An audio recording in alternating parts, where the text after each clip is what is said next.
whispers from the past drift through the Tower of London, a fortress soaked in blood, betrayal, and sorrow. Legends say some spirits never left. In this video, we explore the most terrifying tales of the ghosts said to linger behind its cold stone walls. But the Tower of London wasn't always a place of imprisonment and execution. Originally built in 1066 by William the Conqueror, it began as a fortress, a bold symbol of royal power rising over a conquered land. At its heart stood the White Tower, the first stone fortress of its kind in England. Over the centuries, new walls, towers, and gates grew around it. Yet, through every chapter of its history, one thing remained the same. It was always a seat of royal authority.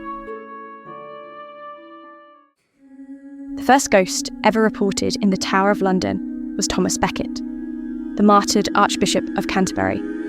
His ghost, it's said, appeared during the 13th century, tearing down newly built walls as if in protest.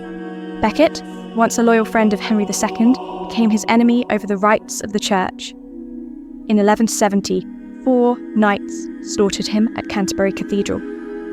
Years later, as the tower expanded, something, or someone, destroyed part of the inner curtain wall. The workers believed it was the Archbishop himself, punishing the legacy of royal power. To appease the angry spirit, King Henry III ordered a chapel to be built in Beckett's honour inside the tower. And from that moment on, the destruction stopped.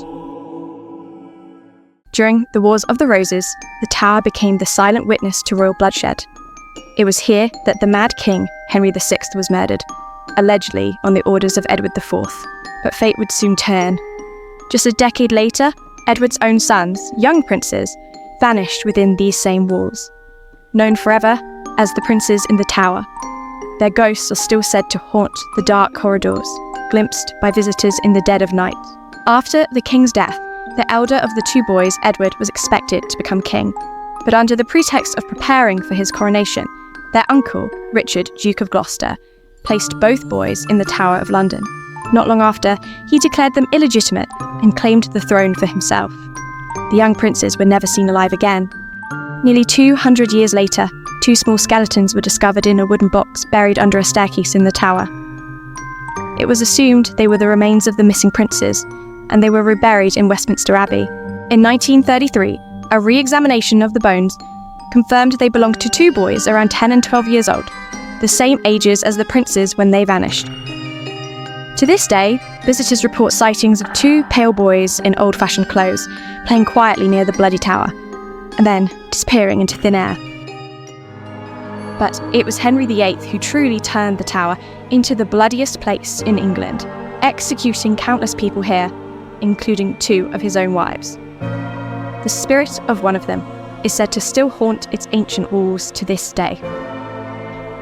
Anne Boleyn, the second wife of Henry VIII, the woman for whom he famously divorced Catherine of Aragon and broke ties with the Pope, spent a great deal of time within the Tower of London.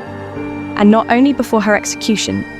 In May 1533, Anne was brought to the tower by river to prepare for her coronation. She stayed in the royal apartments, the very same rooms where, just 1,000 days later, she would await her execution. On May 19, 1536, a skilled swordsman ended the life of one of England's most famous queens with a single blow of the blade. Anne Boleyn, whose body was hastily buried in an old arrow chest within the tower walls, is said to have never truly left. Her ghost is believed to wander the grounds to this day, sometimes headless, carrying her severed head in her hands. She is most often seen near the chapel of St. Peter ad Vincula, where she was buried quickly after her beheading. Some say her shadowy figure has been seen gliding through the chapel. Others claim to have heard soft weeping coming from within its stone walls late at night. Her execution is considered one of the most horrifying in the tower's history. They say it took 11 strokes of the axe to end her life. No wonder her spirit still wanders, unable to find peace. Margaret Paul was the last surviving member of the ancient royal house of Plantagenet, and a cousin to Henry VIII, a connection that made her a potential threat to the Tudor crown. On May 27, 1541, at the age of 67, she was abruptly told she would be executed within the hour, without a formal trial. Margaret reportedly responded, "This is very strange," adding that she had no idea what crime she was accused of, or how she had been condemned. When she refused to place her head on the block, she was forced down. Because she struggled and the executioner was inexperienced, the first blow struck her shoulder, leaving a deep wound. It took 10 more brutal strikes to complete the execution. It remains one of the most gruesome and haunting deaths in the Tower's dark history. Margaret's heart-wrenching screams are said to still echo through the Tower's walls in the silence of the night. During the Tudor era, many other notable prisoners also lost their heads within these walls. Catherine Howard, Anne Boleyn's cousin and Henry III's fifth wife, Thomas Cromwell, once the King's closest advisor, and Lady Jane Grey, the tragic 9 Days Queen, whose name, carved into the stone by her husband, can still be seen by visitors to the Tower today.